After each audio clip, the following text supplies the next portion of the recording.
Ya, temanya tentang surga dan neraka itu apakah ada? Surga dan neraka itu ada nopo mboten Bapak Ibu? Pernah ke sana?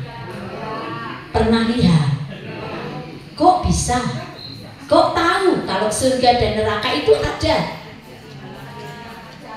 Ayo. Ayo, siapa yang bisa jawab berdiri? Ya Pak? Tuhan sudah menjamin. Ada lagi? Di dalam Alkitab dikatakan juga. Dan yang lebih penting adalah ya, kalau ada orang-orang yang dikasih penglihatan Tuhan ke surga, neraka, ya itu ya yang apa-apa gitu. Tapi apakah kita percaya bahwa surga dan neraka itu ada? Pak Daniel percaya enggak Pak? Pak Edi percaya apa enggak Pak? Surga dan neraka itu ada. Surga dan neraka itu ada. Biarpun kita nggak pernah ke sana, kita nggak pernah melihat, tapi kita percaya. Percaya berdasarkan apa? Firman Tuhan, Alkitab mengatakan bahwa surga dan neraka itu ada. Amin. Bilang teman kanan kiri, surga neraka itu ada loh. Sungguh. Sungguh. Ya, sekarang kita mau belajar dulu. Apa yang firman Tuhan katakan tentang surga? Oh, ini dulu ayatnya dulu ya, diambil dari ini teksnya. Ya, kita baca dulu, menunjukkan sekali bahwa surga dan neraka itu ada. Jawab Yesus, "Akulah kebangkitan dan hidup. Barang siapa percaya kepadaku, ia akan hidup walaupun ia sudah mati. Dan setiap orang yang hidup dan yang percaya kepadaku tidak akan mati selama-lamanya." Percayakah engkau akan hal ini?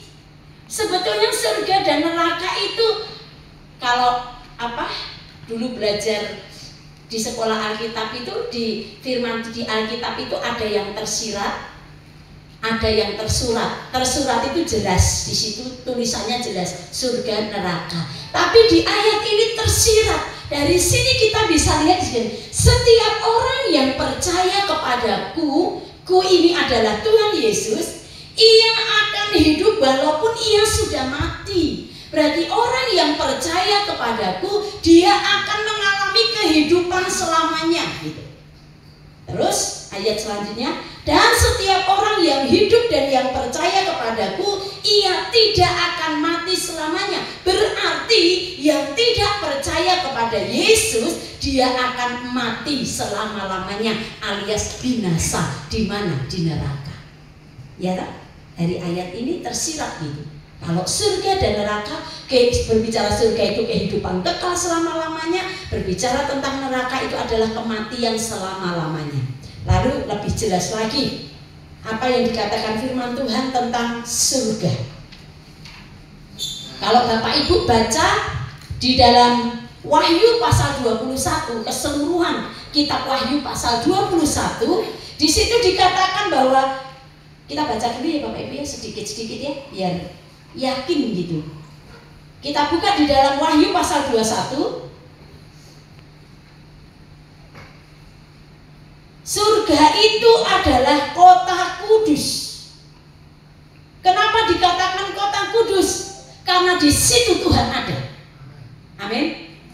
Kudus, di mana Tuhan ada, di situ pasti ada kekudusan. Makanya disebut surga itu kota kudus. Lalu di situ dikatakan bahwa tempat di mana tidak ada lagi, ayat yang keempat. Ayat yang keempat, dan ia akan menghapus segala air mata dari mata mereka, dan maut tidak akan ada lagi. Tidak akan ada lagi perkabungan atau ratap tangis atau duka cita, sebab segala sesuatu yang lama itu telah berlalu. Ini loh surga. Surga itu tempat kediamannya Tuhan. Di mana ada Tuhan, di situ ada kekudusan. Selain kekudusan, di surga itu tidak ada lagi air mata, Tidak ada lagi penderitaan, tidak ada lagi yang namanya duka cita. Bapak Ibu yang saat ini mungkin selama masih tinggal di dunia ini, mungkin sering kali mengeluarkan air mata karena masalah-masalah yang terjadi. Mungkin penderitaan-penderitaan yang dialami, masalah demi masalah, pergumulan demi pergumulan. Tapi ingatlah, bertahan terus dalam penderitaan itu, tetap kuat dalam Tuhan. Karena satu kali nanti kita akan di surga, di sebuah kota, di satu tempat di mana nggak ada lagi air mata, di mana nggak ada lagi duka cita, di mana nggak ada lagi sakit penyakit. Kalau di dunia ini sakit penyakit akhirnya pembuatan Bapak Ibu. Kata toh? Kata. Pak Sinantono ya Pak ya. Waktu kita kunjungi di kamarnya 30 berapa lupa tuh. Loh, nggak ada Pak Sinantono. Lalu kami coba tanya sama susternya, Pak, pasien nomor ini saya lupa 30 berapa itu kok nggak ada ya? Oh, lagi terapi. Coba Pak Gosa menghubungi itu pihak rumah sakit, bisa nggak masuk di tempat terapinya, khusus terapi kan ya nggak sembarangan ya bisa masuk. Ternyata oh ya Pak, boleh diizinkan gitu. Di situ ya Pak ya dipasangi alat, mau terapi aja wes sakit bayar larang ya. Itu dunia. Ada yang dikunjungi lagi kayak Ibu Saidah ya, sekarang di Rumah Sakit Dr. Sutomo dipasang alat-alat.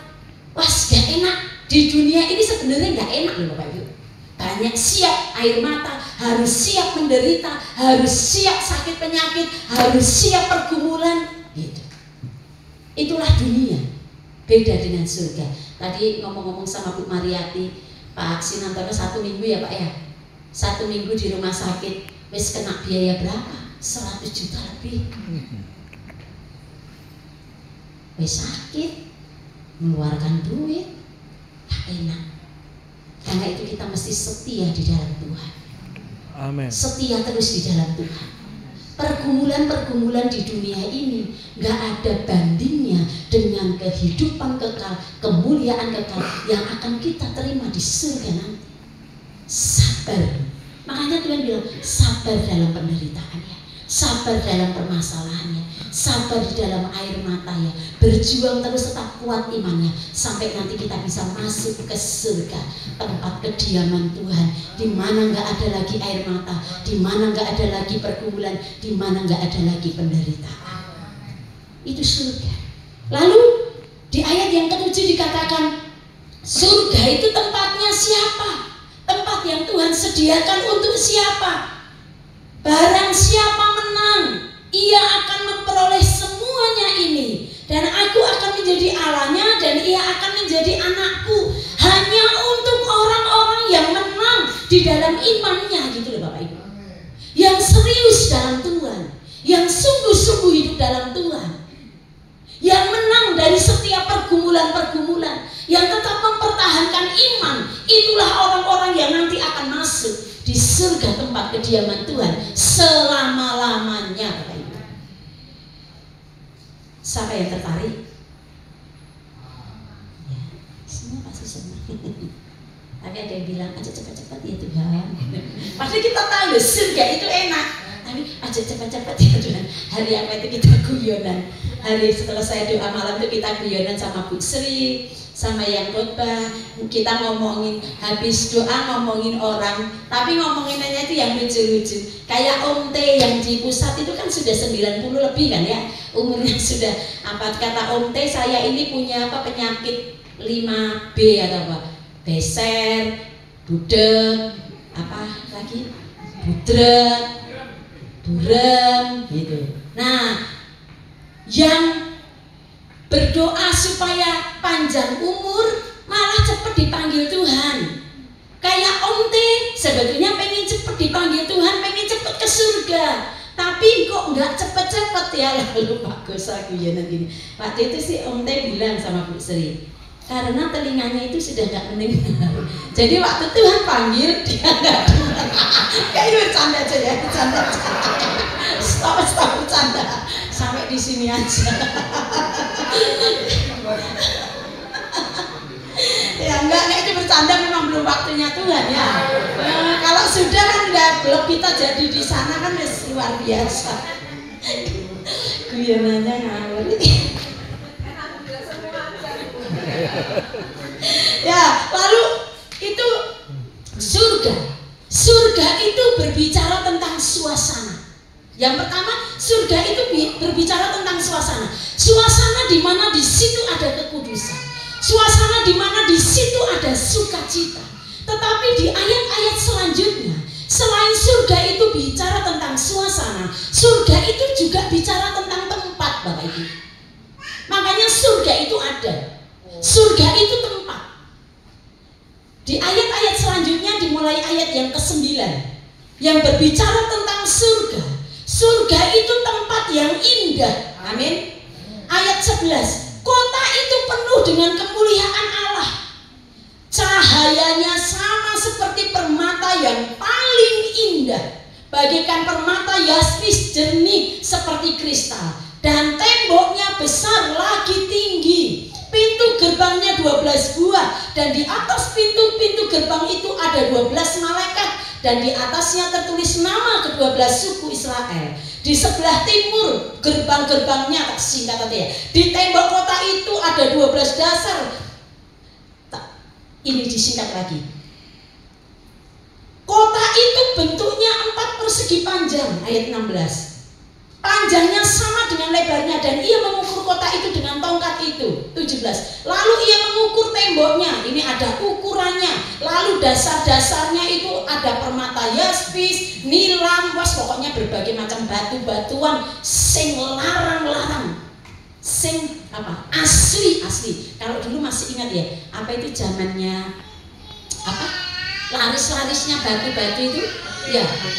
Nah, siapa yang ahli-ahlinya itu? Itu aja orang gara-gara jual batu-batu itu bisa sugih gitu. Batu sak cuil gitu. Batu cuma sedikit aja dijual bisa puluhan juta, bisa ratusan juta, dan orang yang memakainya wih bangga banget. Orang pakai berlian sedikit celing-celing gitu ya. Wah, diketok-ketok ke. Kalaupun nggak diketok-ketokkan itu sinarnya langsung apa? Langsung kelihatan. Satu kali saya diajak seseorang ke pasar Atom, lalu dia pilih-pilih barang karena ketemu ya, janjian ketemu gitu. Lalu dia bilang gini, Bu, ayo ikut Bu Devi milih ya. Gitu. Pikirnya kan emas putih. Lalu dia bilang, Bu Devi milih ya. Saya mau kasih Bu Devi berlian. Lalu saya jawab, walah nggak usah Ci. Oh dia aku pakai berlian, dibelikan malah nggak tak pakai nanti, ya toh, malah takut nanti. Apalagi kalau dibelikan dia nanti pakai helm kecopot tambah hilang, tambah di mana hatimu, hartamu berada di situ hatimu berada. Gak usah, lu nggak apa-apa Bu, nggak usah. Orang kan bangga sih kalau punya berlian tuh, bangga apa enggak? Ayo, pengen apa enggak? Pengen kan? Jalan sedikit, seling-seling kayak siapa itu? Siapa? Nah itu ya, waduh kalau ngomong gini-gini ya seling-celing gitu kan ya. Wah, di surga itu nggak ada apa-apanya. Di surga itu untuk apa? Injakan kita, untuk temboknya, untuk hiasannya gitu. Itu di sana nanti kita akan, rumah kita di surga akan seperti itu gitu. Ini surga. Surga berbicara tempat yang indah, suasananya ciamik gitu. Siapa yang gak mau kesana? Dan kita percaya surga itu sungguh ada. Lalu di Wahyu 21 ayat 27, tetapi tidak akan masuk ke dalamnya, tidak akan masuk ke surga sesuatu yang najis. Ingat loh ya ini. Atau orang yang melakukan kekejian atau dusta. Tetapi hanya mereka yang namanya tertulis di dalam kitab kehidupan anak domba itu. Di Wahyu 7 ayat 16, di situ dikatakan di surga tidak ada lapar dahaga, matahari atau panas terik tidak akan menimpa mereka lagi. Ini surga Bapak Ibu. Hanya orang-orang yang melakukan kehendak Tuhan itu yang bisa sampai ke surga. Jadi yang masih suka bohong, halo, ada tempat gak di situ?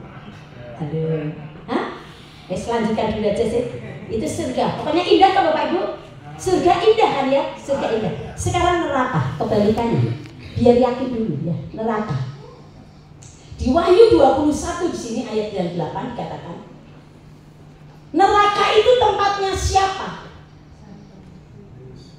Tetapi orang-orang penakut, orang-orang yang tidak percaya, orang-orang keji, orang-orang pembunuh, orang-orang sundal, tukang-tukang sihir, penyembah-penyembah berhala, dan semua pendusta, mereka akan mendapat bagian mereka di dalam lautan yang menyala-nyala oleh api dan belerang. Inilah kematian yang kedua.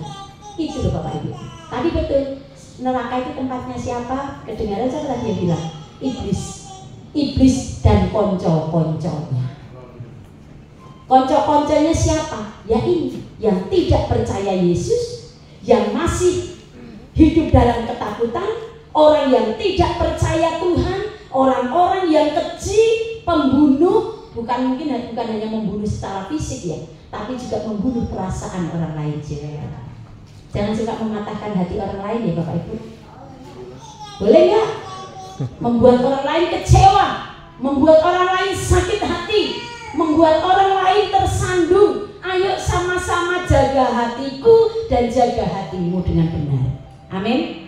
Yes. Lagi Markus 9 ayat 44. Ya, jadi ingat loh ya, neraka itu adalah lautan yang menyala-nyala oleh api dan belerang. Markus 9 ayat 44. Dan jika tanganmu menyesatkan engkau, ini apa ayat ini tajam banget. Dan jika tanganmu menyesatkan engkau, penggalah, karena lebih baik engkau masuk ke dalam hidup dengan tangan kudu daripada dengan utuh kedua tanganmu dibuang ke dalam neraka, ke dalam api yang tidak terpadamkan. Di tempat itu ulatnya tidak akan mati dan apinya tidak akan padam. Yesaya 66 ayat 24. Mereka akan keluar dan akan memandangi bangkai-bangkai orang yang telah memberontak kepadaku. Di situ ulat-ulatnya tidak akan mati dan apinya tidak akan padam. Maka semuanya itu akan menjadi kengerian bagi segala yang hidup. Neraka itu kengerian bagi kita. Betul? Tak tanya, sinten sing urun masuk neraka? Coba lihat mata temannya sampingnya. Gak ada yang ngeri. Firman Tuhan aja katakan itu tempat itu lautan api yang menyala, lautan belerang yang tidak akan padam apinya itu adalah tempat yang membawa kengerian bagi semua orang yang bernafas. Gak ada seorang pun mau ke neraka. Surga dan neraka itu ada. Karena itu Tuhan tawarkan. Tuhan itu loh sayang kita. Tuhan itu gak pengen kita itu masuk neraka. Tuhan gak pengen kita binasa. Tuhan gak pengen kita menderita selamanya. Karena itu Tuhan itu menawarkan bagi Bapak, Ibu dan saya. Tuhan Yesus menawarkan surga. Tuhan itu gak maksa juga, tapi sebetulnya Tuhan itu pengen Bapak Ibu itu membuat pilihan yang tepat gitu.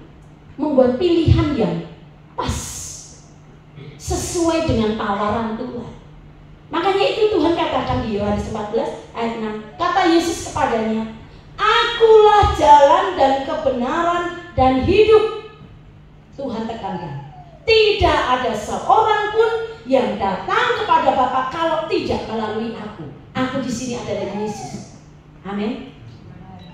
Jadi Tuhan Yesus menawarkan keselamatan itu bagi Bapak, Ibu dan saya. Tuhan cuma mau ngerti nggak sih? Gitu. Ngerti nggak sih? Aku ini jalan kebenaran dan hidup. Nggak ada seorang pun yang sampai ke surga kalau nggak lalui aku. Gitu. Jadi bersyukur kalau kita sudah percaya dan menerima Yesus sebagai Tuhan dan Juru Selamat. Kita sudah memilih jalan yang tepat, jalan ke surga. Lalu Yohanes 3 ayat 16 Tuhan katakan, karena begitu besar kasih Allah akan dunia ini, sehingga Ia telah mengaruniakan anaknya yang tunggal, lanjut, supaya supaya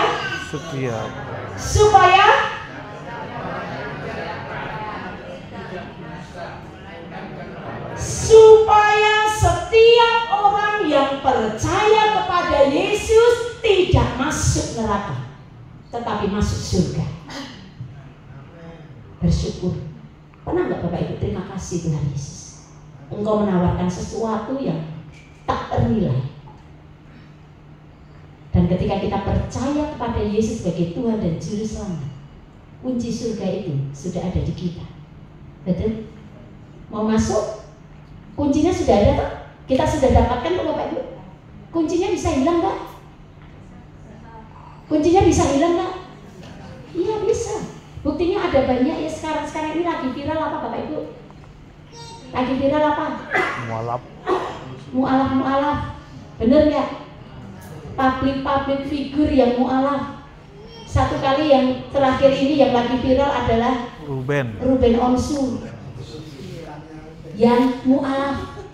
Jelas-jelas akhirnya dia memproklamirkan kalau dia meninggalkan Yesus. Imannya, dia meninggalkan Yesus, dia melepas Yesus.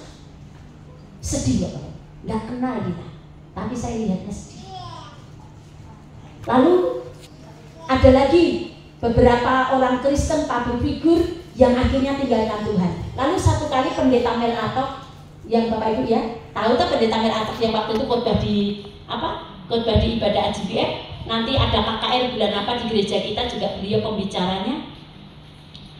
Beliau mengomentari ini Ruben Onsu yang mu'alaf ini. Lalu pendeta Mel Atok ini berbicara lagi, istilahnya menginjil lagi, mengingatkan lagi orang-orang percaya untuk tidak meninggalkan imannya. Jadi itu kayak live gitu, dia live seperti itu. Lalu ada salah satu komentar netizen gitu ya, komentar gitu mengomentari gini, ditunggu mu'alafnya Pak Mel Atok. Dia pas tangkap perkataan itu lalu dia bilang gini, satu-satunya pribadi yang meyakinkan saya dia menawarkan kepastian keselamatan itu adalah Yesus. Apapun yang terjadi, saya tidak akan pernah melepaskan Yesus. Itu dilihat ribuan orang itu. Ada begitu banyak orang Kristen yang hanya karena harta, hanya karena jabatan, hanya karena apa Bu? Cinta. Tresno. Pak Agus, ingat loh ya Pak Agus. Pak Edi, ini ya. Apapun yang terjadi, tawaran dunia apapun senikmat itu, jangan Bapak Ibu pernah melepaskan Yesus. Dia sudah memberikan jaminan pasti ke kita. Akulah jalan kebenaran dan hidup. Tidak ada seorang pun sampai ke surga kalau tidak melalui aku. Kalau kita sudah percaya dan sungguh-sungguh terima Yesus sebagai Tuhan dan Juru Selamat, Bapak Ibu jaga itu dengan baik. Jangan pernah lepaskan itu untuk alasan apapun. Ingat loh, yang di dunia ini sementara. Tapi yang sudah kita pegang ini, Yesus ini harus kita pertahankan sampai garis finish. Amin. Kok gampangin lo kali Yesus ya. Saya kadang merenungkan, ini kayak Ruben ini walaupun nggak kenal ya, tapi kok sedih gitu. Allah, Tuhan sudah ngangkat dia dari bukan siapa-siapa, punya apa-apa, jadi siapa-siapa dia. Itu karena siapa? Tuhan Yesus. Tapi karena pergaulan mungkin ya, dia ada di lingkup pergaulan di mana semua orang-orang yang tidak percaya Yesus dia terikut, selain pasti juga karena keuangan, pasti karena populer gitu ya. Dan Bapak Ibu ini pelajaran juga bagi kita. Kita harus jaga juga pergaulan, benar? Benar nggak Bapak Ibu? Saya merenungkan dalam hal ini, nggak usah sok kuat. Saya waktu itu sudah bicarakan sama kamu, gak usah sok kuat. Kita berada di lingkup kita ini harus membentengi diri kita sendiri. Kita tahu kapasitas kita, kita tahu kekuatan iman kita. Kita boleh berteman dengan siapa saja, tetapi untuk menjalin teman dekat, menjalin komunitas di mana kita dekat, kita harus pilih-pilih. Ini menurut saya. Untuk dekat dengan seseorang, untuk dekat dengan komunitas yang akan jadi sahabat kita, saya akan pilih orang. Betul nggak? Pergaulan yang buruk akan merusak kebiasaan yang baik. Itu pasti. Saya akan dekat dengan orang-orang yang saya tahu dia bisa membangun iman saya, dia bisa menguatkan saya. Kalau dekat dengan orang yang bawaannya sungut-sungut terus, bawaannya negatif terus, melemahkan iman, nggak Bapak Ibu? Lama-lama kita jadi ikut kebiasaannya. Jadi saya lebih bagus akan bentengi diri saya. Bukan berarti kita harus berteman boleh dengan siapa aja. Tapi untuk masalah iman, kita harus dekat dengan orang-orang yang benar-benar punya kualitas iman yang baik. Karena dunia ini gila-gilaan benar.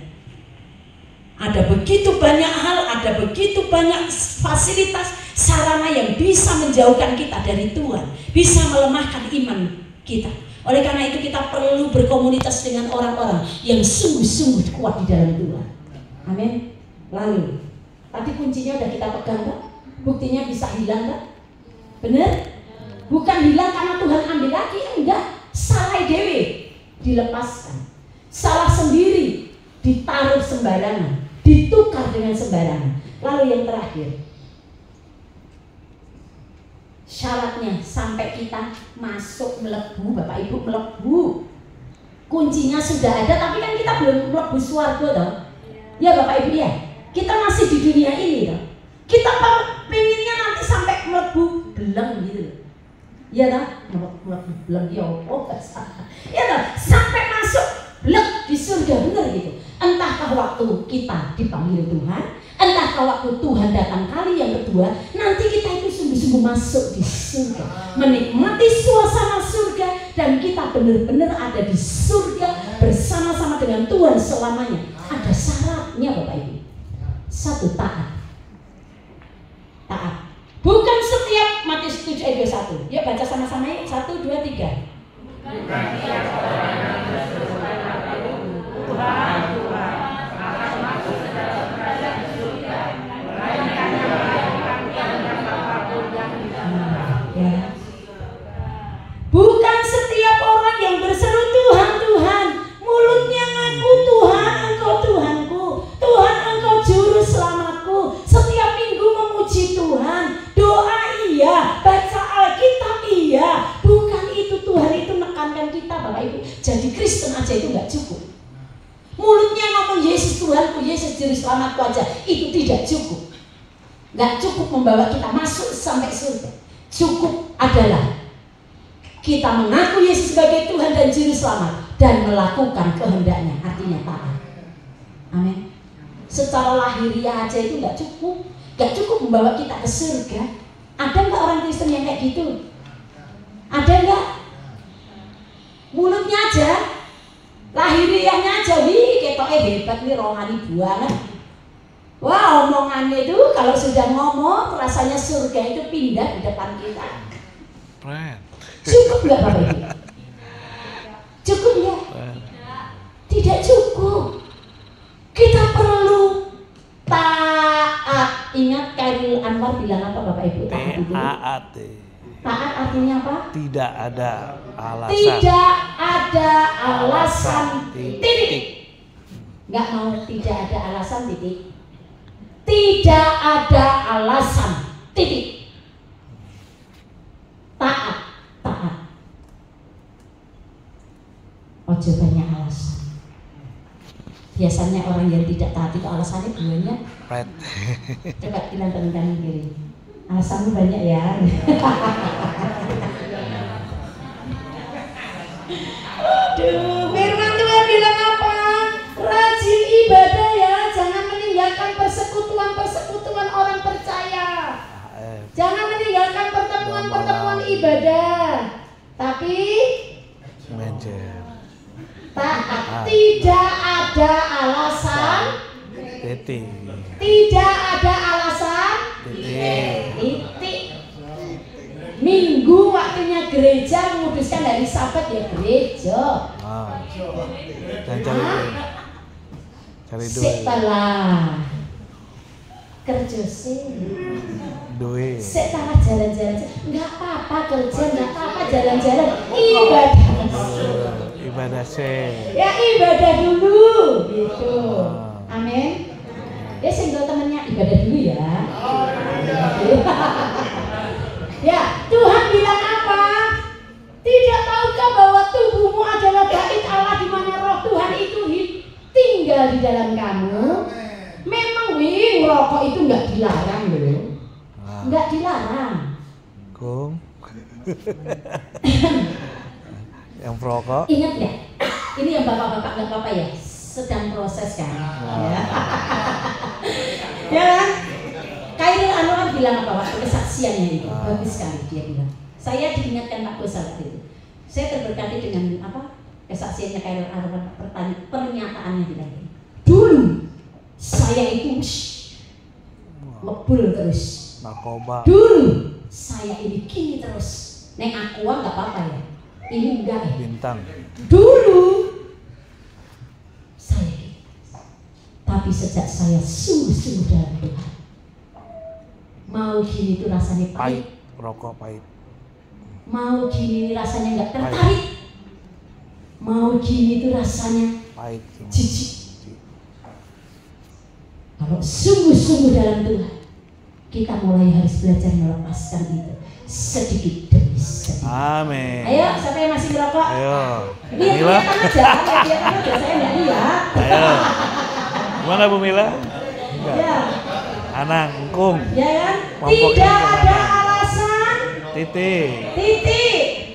Loh Bu, kalau nggak gini Bu, habis makan Bu, Asem. muter ya Bu, asem ya Bu, gitu ya. Ya, pokoknya proses. Vertigo, aja. vertigo. Amin, proses dikurangi. Kalau biasanya satu hari satu Sebungkus. Pak, sekarang kurangi. Satu. Mau naik apa? Ya kan, hitungan mundur. 10. Oh, besok 9. Oh, besok 8, 7, 6, 5, 4. Wih, sekarang kalau lihat pahit ya lambeku gitu. Gitu ya. Taat tidak ada alasan. Bapak-bapak tidak ada alasan. Ya.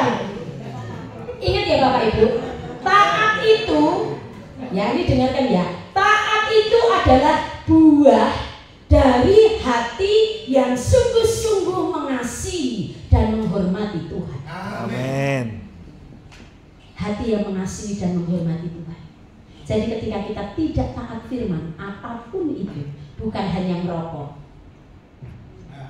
semua yang melanggar firman Tuhan, itu berarti kita tidak sedang menghormati Tuhan. Betul. Taat adalah buah hati yang mengasihi dan menghormati Tuhan. Selain itu, taat adalah demonstrasi kita bahwa kita mengasihi Tuhan. Firman Tuhan katakan, barang siapa mengasihi aku, ia taat perintahku. Ya Bapak Ibu ya. Lalu taat itu juga ketika kita belajar taat, lama-lama taat itu bukan menjadi beban lagi, tetapi menjadi gaya hidup. Bilang teman kanan kiri, jadi gaya hidup. Gaya hidup.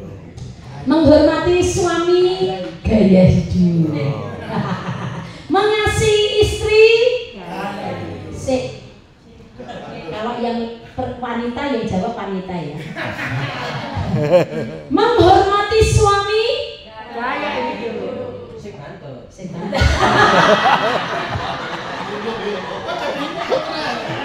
Ya, coba ini ya. Yang nama masih yang sudah single nggak apa-apa ya, nggak apa-apa. Menghormati suami, gaya hidup.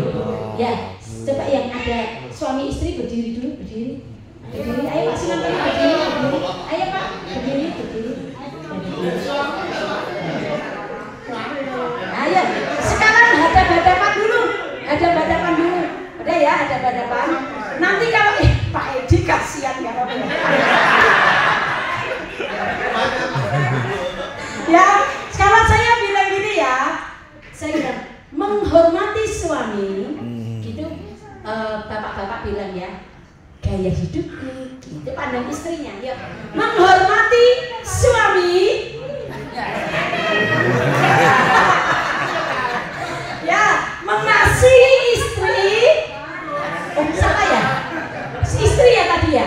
Istri ya, yuk. Menghormati suami. Gaya hidup. Mengasihi istri. Ya, semakin romantis ya. Ya, puji Tuhan ya. Oke, yang pertama adalah taat, yang kedua adalah setia. Oh, Ibu Mira hari ini ya sendiri ya, karena lagi ada acara ya. Setia. Hendaklah engkau setia sampai mati, dan aku akan mengaruniakan kepadamu mahkota kehidupan. Jadi syaratnya adalah taat. Yang kedua adalah setia. Ya, setia. Setia lakukan firman Tuhan. Setia beribadah. Setia doa. Setia baca firman. Setia doa malam. Pokoknya setia. Amin. Oke, bilang teman kanan kiri setia ya. Lagi minggu depan datang lagi ya. Ya gitu ya. Nah itu aja firman Tuhan pagi hari ini. Ingat, surga dan neraka itu ada. Kalau kita mau masuk surga, hiduplah taat dan setia. Saya senang sekali ya Pak Sinantono ya. Minggu-minggu seterusnya ya Bu Mariati ya, akan terus setia ke gereja. Siapa lagi ya? Semua pokoknya Bu Cici ya, Bu Cici ya. Senang kita ya Bu Cici ya. Ya, sudah setia. Sekarang terus ya Pak Landra, setia Pak Gunawan, semua setia Pak Ari, semua pokoknya harus setia. Bilang lagi, taat dan setia ya. Ya kita berdiri ya Bapak Ibu.